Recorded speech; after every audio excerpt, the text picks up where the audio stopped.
Jua-jua man muria sini kelengi kami ibas Tuhan. Jumpakah kita arah PA secara online, silakan kita kebas minggu enda.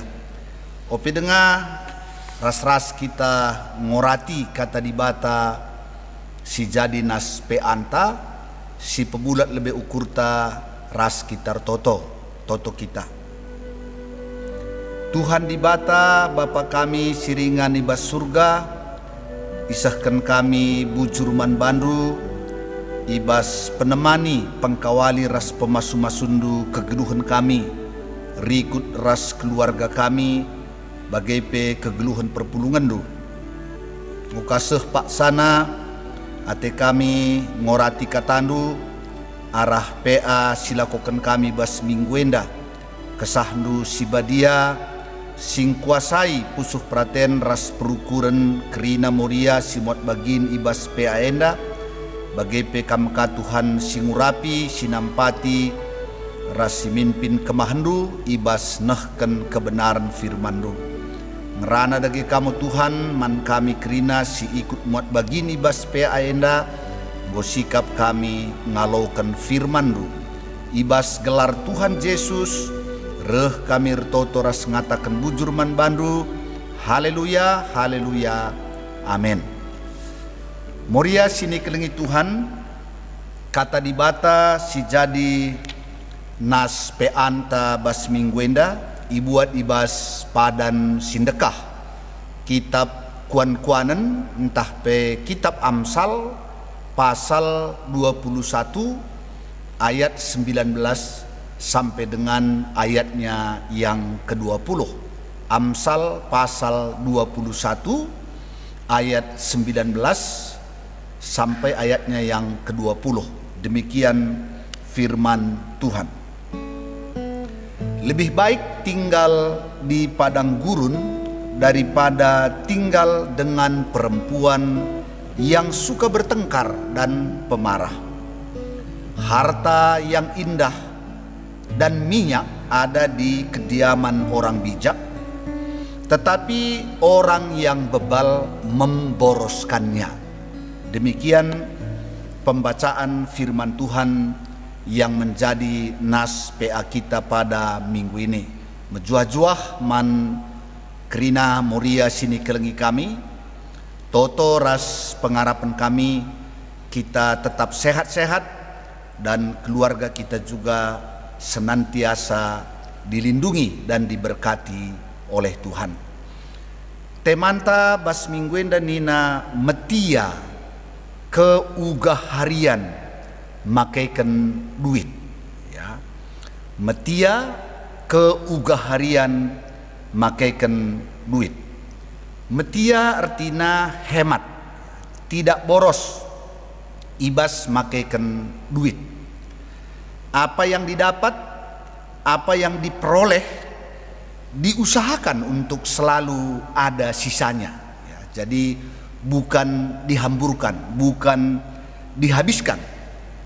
Metia juga orang menggunakan keuangannya, pendapatannya kepada hal-hal yang sungguh-sungguh berguna dan bermanfaat. Tetapi kalau orang boros senantiasa menghabiskan apa yang mereka dapatkan tanpa memikirkan apa yang akan terjadi hari besok. Makanya orang boros biasanya dia berkata, kalau besok ya besok lagi, hari ini kita nikmati. Nah, itu biasanya prinsip orang boros. Sebenarnya kata metia di zaman dulu oleh nini-nininta nenek moyang ta berkaitan dengan lauk pauk sebenarnya. Sebab pada waktu itu untuk ada lauk pauk saja pun susah. Makanya orang tua mengatakan metia. Artinya sitik-sitik pan bengkoe, ula galang-galang, getuk-getuk, cepik-cepik, gelah ciger pekari lid dengaka, adi banci berengi pekari tersedia dengar. Nah, itu makanya zaman dulu sering metia itu supaya ya kadang-kadang bengkau kita itu tahan sampai 2-3 hari. Ya memang dulu kampung halaman kita dingin, jadi tanpa ada kulkas pun tahan biasanya. Saya masih ingat kalau pesta tahunan itu seminggu pun daging itu biasanya nggak basi, karena memang daerah kita dingin sama seperti ada di dalam kulkas. Jadi metia karena memang bengkau pe pada waktu labu murah nggak kenca. Jadi emak kaya jari uga kita metia hemat. Dan kemudian metia ini juga dikaitkan dengan keuangan, dengan duit, supaya kita jangan boros tapi sungguh-sungguh hemat, sungguh-sungguh memikirkan dalam kita menggunakan keuangan keluarga. Muria sini kelengi kami, sekalipun uang bukan segala-galanya, tapi tanpa uang keluarga susah berjalan dengan baik. Jadi jelas memang bukan uang segala-galanya, tapi tanpa uang bagaimanapun keluarga akan mengalami kesulitan dalam menjalani kehidupannya di tengah-tengah dunia ini. Mengapa saya katakan demikian? Karena setiap hari untuk menunjang perjalanan kehidupan keluarga kita tidak mungkin tidak didukung oleh duit, tidak mungkin tidak didukung oleh keuangan keluarga. Mbarenda lid kutandai sada keluarga silit 4 anakna, maka nina man bangku ia ugakap nupandita asal tekuak kenca manuk 50.000 laban cila nguku sikapkan. Itu dia. Jadi asal tekuak manuk, berarti dah tekuak manuk pagi-pagi ngomantaman 50.000. Engkai maka mantaman 50.000 sebab ada 4 anaknya yang sekolah. Kemudian yang keempat ini harus diberi uang transport dan juga uang jajan. Jadi tidak ada cerita begitu tekuak manuk, begitu pagi hari 50.000 harus sudah tersedia supaya anak-anak tidak terganggu dengan kegiatan pendidikannya. Jadi lagi utama sen, tapi tanpa keuangan yang baik keluarga tidak mungkin akan mengalami kebahagiaan. Jadi cukup penting. Jadi laban cilang keluarga berpikir tentang mengelola keuangan keluarga yang baik. Nah, emakarah nas peanta bas mingguenda ia jari kita bagaimana mendapatkan keuangan itu serta bagaimana kita mengelola keuangan keluarga. Dari 2 ayat tadi sebenarnya yang ada kaitannya dengan tema kita yaitu di ayat 20. Oleh karenanya ayat 19 kami tidak bahas dalam kesempatan ini, tapi cukup ayat 20 kita membahas, di mana dikatakan tadi harta yang indah dan minyak ada di kediaman orang bijak, tetapi orang yang bebal memboroskannya. Nah, muria sini kelengi kami, jenda ikatakan harta yang indah dan minyak ada di kediaman orang bijak. Harta yang indah boleh diartikan barang-barang yang berharga, dan minyak adalah lambang sukacita, lambang kegembiraan, lambang kebahagiaan. Jadi di mana ada harta yang berharga, harta yang baik di tengah-tengah keluarga, di sana ada sukacita dan kegembiraan, di sana ada kebahagiaan. Memang jelas bukan secara otomatis kalau ada keluarga yang memiliki barang berharga, barang mewah misalnya, dipastikan keluarga itu berbahagia, dipastikan keluarga itu bersukacita. Tapi jelas tanpa keuangan yang baik tidak mungkin keluarga itu akan bersukacita. Makanya dikatakan di sini harta yang indah dan minyak ada di kediaman orang bijak. Jadi kalau keluarga kita memiliki berkat-berkat barang-barang yang berharga, tentu di dalamnya ada sukacita. Artinya keuangan yang baik di tengah-tengah keluarga ada kaitannya dengan sukacita, kegembiraan, kebahagiaan di tengah-tengah keluarga. Oleh karenanya penting kita juga tahu bagaimana kaitan antara harta yang indah dan minyak dan orang bijak. Tentu yang pertama berkaitan dengan bagaimana orang bijak itu meraih ataupun mendapatkan keuangan keluarganya. Nah, kalau kita perhatikan di kitab Amsal, yang pertama bahwa orang yang bijak itu adalah orang yang pekerja keras. Jadi itu yang pertama. Jadi nggak mungkin datang harta ke rumah kita, pendapatan yang baik ke rumah kita tanpa bekerja keras, nggak mungkin. Jadi orang bijak itu adalah orang yang pekerja keras. Karena kita tahu sama-sama dalam Kejadian pasal 3 ayat 17 dan 19, di sana sudah digariskan oleh Tuhan, ditetapkan oleh Tuhan bahwa kita harus bersusah payah, berjerih payah untuk mendapatkan makanan kebutuhan kita. Jadi tidak ada jalan yang lain. Jadi bekerja keras itu harus menjadi harga yang diberikan untuk mendapatkan harta yang indah. Jadi orang bijak itu pekerja keras. Kemudian orang yang bijak itu orang yang bekerja dengan pengetahuan. Karena di dalam Amsal juga dikatakan kerajinan tanpa pengetahuan sia-sia. Jadi orang bijak itu bekerja bukan hanya dengan kekuatan tangannya, tapi juga dengan pengetahuan. Sehingga dengan pengetahuannya itu dia memiliki skill, sehingga apa yang dia kerjakan menghasilkan hal yang baik dan optimal. Itu yang kedua. Orang yang bijak bekerja dengan iman. Jadi orang bijak itu selalu percaya bahwa dia di dalam pekerjaannya itu adalah ibadahnya kepada Tuhan, sehingga dia akan kerjakan dengan benar, kerjakan dengan baik. Karena dia tahu bahwa apa yang dia kerjakan itu adalah persembahannya kepada Tuhan. Jadi orang bijak akan bekerja dengan iman. Kemudian yang keempat, orang bijak bekerja dengan hati. Ya, makanya di dalam Kolose 3:23 dikatakan, apapun yang kamu kerjakan, kerjakanlah dengan segenap hatimu seperti untuk Tuhan dan bukan untuk manusia. Karena ketika kita bekerja bukan dengan hati, maka di sana tidak ada semangat, di sana tidak ada sukacita. Oleh karenanya, cintailah pekerjaan kita supaya kita dapat mengerjakannya dengan semangat, dengan sukacita, dan selalu ada hal-hal baru yang bisa kita lakukan ketika kita memiliki rasa cinta terhadap pekerjaan kita. Nah, kemudian selanjutnya tidak kalah penting setelah yang keempat ini menjadi proses bagaimana harta datang ke rumah kita, tidak kalah penting juga bagaimana kita mengelola uang, bagaimana kita mengelola berkat yang masuk ke dalam rumah tangga kita.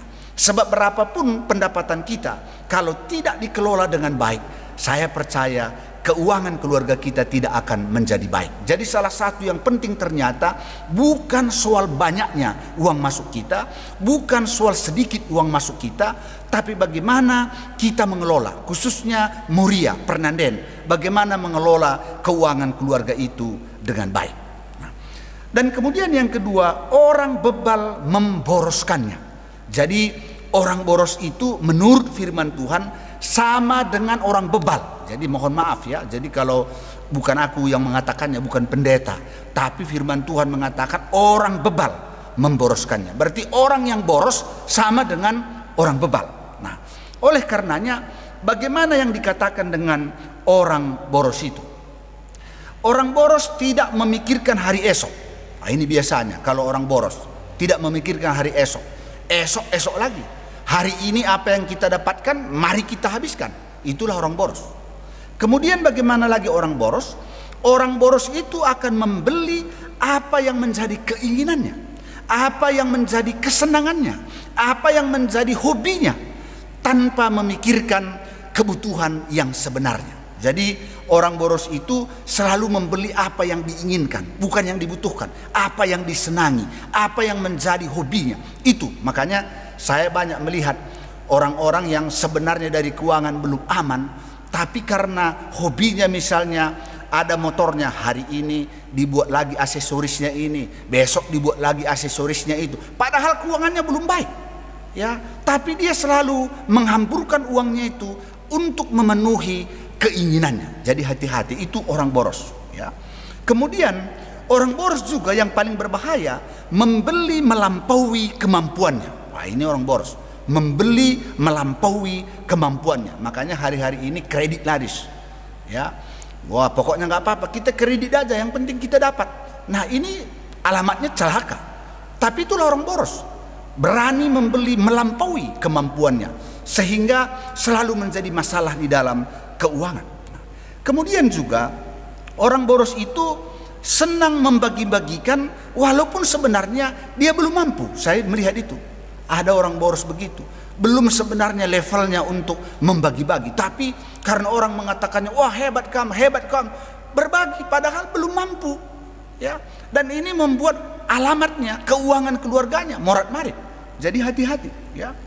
Nah, kemudian ada juga ini istilah yang saya dapat dari teman orang Brastagi. Kemarin saya buat renungan, ya, soal keuangan juga. Datang kata Pertua Emeritus Bapak Alex Tepu, ini kalau di Brastagi dulu pendeta ada namanya bimas katanya. Apa bimas itu? Biar mati asal stan. Wah, itu pun orang boros.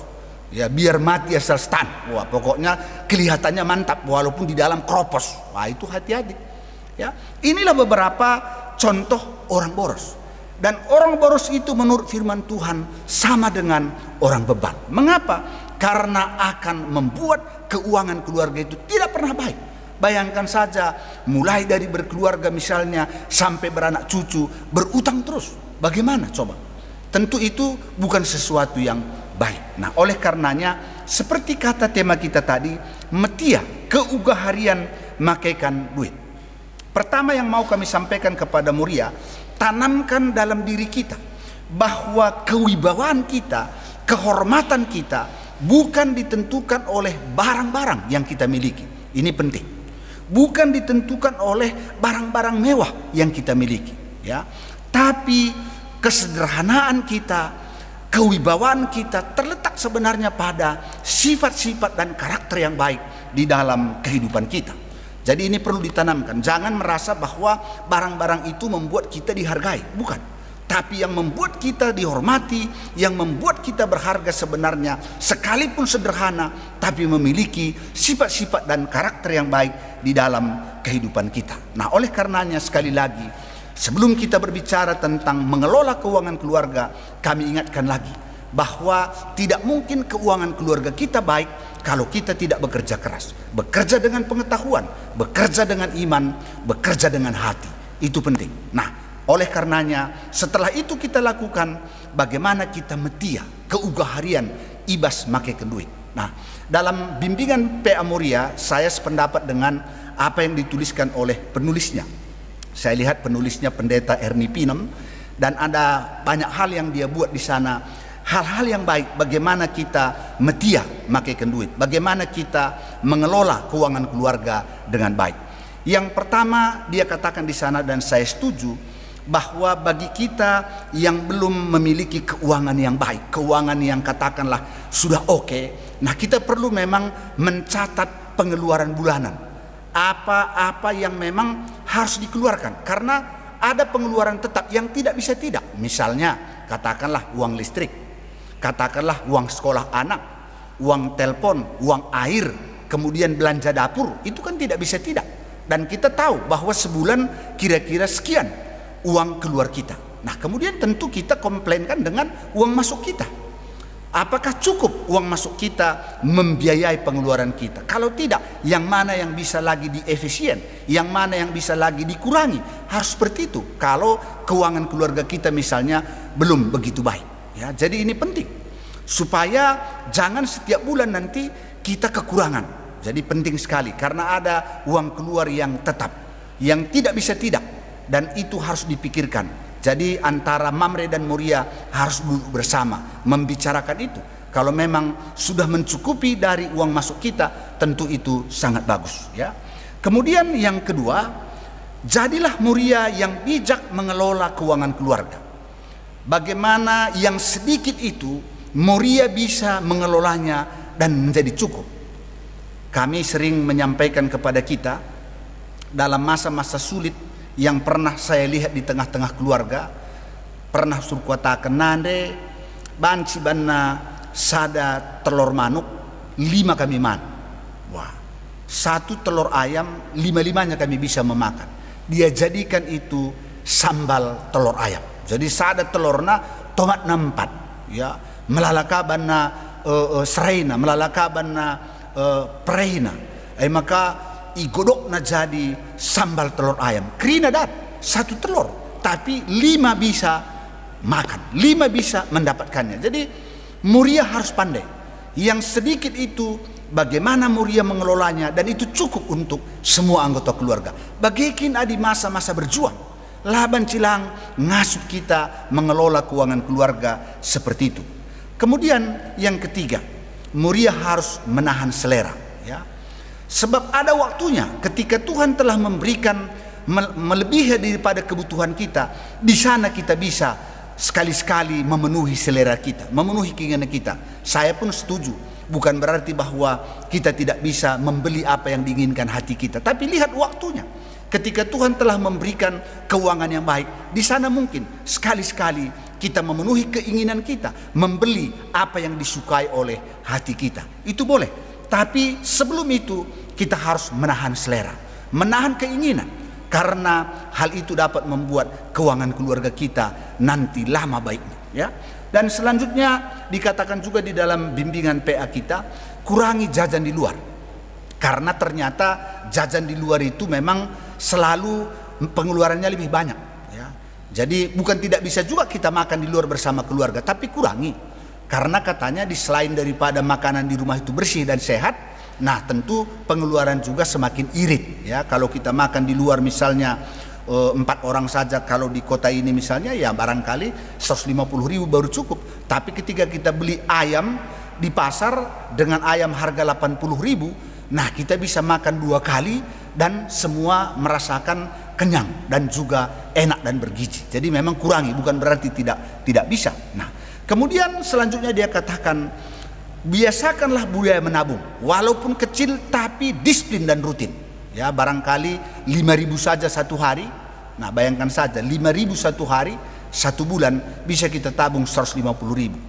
Nah, dengan 5.000 kita kurangi setiap hari pengeluaran kita, kemudian kita tabungkan, dan itu lama kelamaan pasti menjadi sesuatu yang berguna bagi keuangan keluarga kita. Jadi usahakan biasakan sifat menabung, itu penting, ya.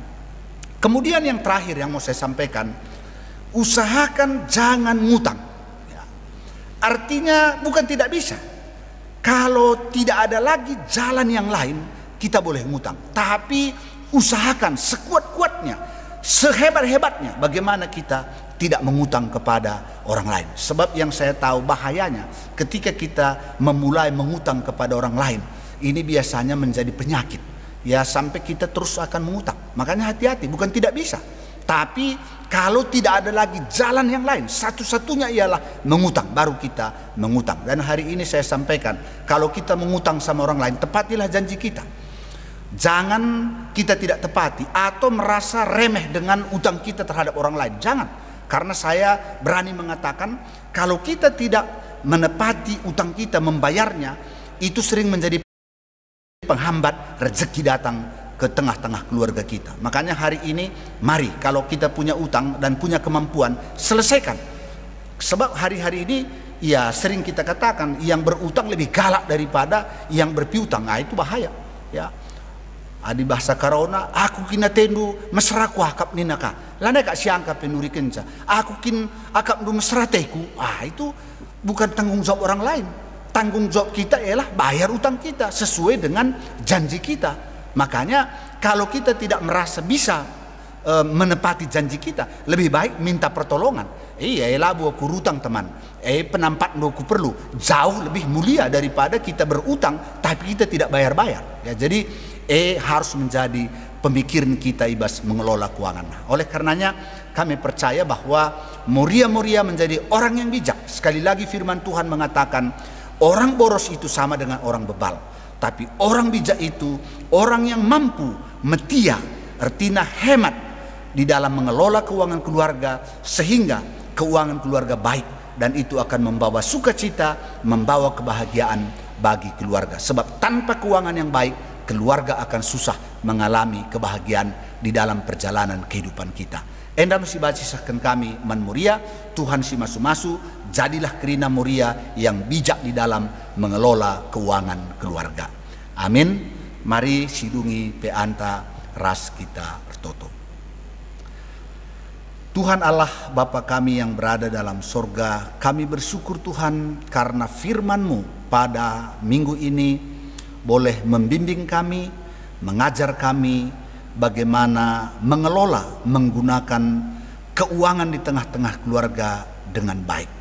Biarlah kami menjadi orang-orang yang hemat tapi bukan pelit, menjadi orang-orang yang membelanjakan uang kami kepada hal-hal yang berguna, bukan kepada keinginan-keinginan, kesenangan-kesenangan yang sering tidak memiliki makna yang baik bagi keluarga kami. Oleh karenanya, tambah-tambahkan hikmat dan bijaksana kepada Muria dan juga tentunya kepada Mamre, supaya Mamre dan Muria bersehati mengelola keuangan keluarga dengan baik, sehingga keluarga kami dapat berjalan seturut dengan kehendak-Mu. Oleh karenanya, berkati setiap usaha, pekerjaan daripada setiap keluarga kami. Biarlah Tuhan di dalam kemurahan-Mu boleh memberkati segala usaha pekerjaan tiap-tiap keluarga anak-anak-Mu. Berkati juga anak-anak kami di dalam pendidikan, bahkan mereka yang sudah bekerja, biarlah Tuhan yang memberkati mereka. Bapa dalam surga, kami angkatkan doa kami buat keluarga-keluarga yang merindukan berkat anak. Kami berdoa di dalam nama Yesus, Tuhan memberkati kesehatan mereka, usaha dan kerinduan mereka. Dan mari Tuhan di dalam kuasa dan kemurahan-Mu, Engkau kiranya memberikan berkat anak di tengah-tengah keluarga saudara-saudara kami. Hari ini kami juga angkatkan doa kami buat mereka yang dalam pemulihan kesehatan. Kami berdoa buat Bapak Anta Sitepu, biarlah Tuhan memberkati proses pemulihan pasca operasi kakinya. Demikian juga Nande Ingrid Surbakti pasca operasi klep jantungnya. Mari Bapak, Engkau yang memberkati obat dan perawatan yang diberikan, sembuhkan dia dari sakit penyakitnya. Dan orang tua kami yang karena usia dan juga karena kurang sehat dan dirawat jalan atau dirawat di rumah, kami angkatkan doa kami untuk orang tua kami, Bapak Ita Sembiring, Bapak Febri Ginting, Dedi Suranta Surbakti, Diaken Nande Ripka Bangun, Nande Linda Sembiring, Pertua Emeritus Bapak Barista Brahmana, saudara kami Dini Buru Brahmana, Pertua Emeritus Bapak Bina Sembiring, Nande Sika Sembiring, Diaken Emeritus Nande Melda Pandia, Bapak Suranta Pandia, anak kami Ripka Buru Pandia, Bapak Leta Purba, Bapak Ika Guru Singa, Pertua Emeritus Bapak Laura Stepu, Nora Emeritus Nande Laura, Nande Bas Sembiring, Nande Tawan Brahmana, Rehna Darmawati Buru Sinulinga, Bapak Lina Tarigan, Bapak Erika Nande Erika Sinulinga, Biring Grace, Tiga Nevi, anak kami Aldo Sinulinga, Nande Lusin Surbakti, Bapak Morel Sebayang, Bapak Paria Nande Paria Sembiring, Nande Neti Pranginangin, Eli Rasita Brutarigan. Demikian juga naras Bapak Surya Barus, Nande Ninta Bangun, Nande Ninta Sembiring. Dalam nama Yesus, Tuhan jamah, Tuhan memberkati obat perawatan dan istirahat mereka. Biarlah kesembuhan daripadamu atas orang tua kami dan saudara-saudara kami. Berkati bangsa dan negara kami, berkati pemerintah kami, khususnya saudara-saudara kami yang bekerja di rumah sakit, yang menangani pasien COVID-19. Biarlah Tuhan menjaga, melindungi mereka, dan biarlah orang-orang yang mereka rawat, Tuhan berkati sehingga boleh sembuh dari sakit penyakitnya. Terima kasih Tuhan, sepanjang minggu ini, biarlah kasih karunia-Mu beserta dengan kami, biarlah pertolongan, penjagaan, serta kemurahan-Mu melimpahi kehidupan kami. Inilah doa permohonan kami Bapa, dalam nama Yesus kami sudah berdoa dan bersyukur. Haleluya, haleluya, amin. Bagendam pe antabas mingguenda, salom mejuah-juah, Tuhan si masu-masu kita kerina. Amin.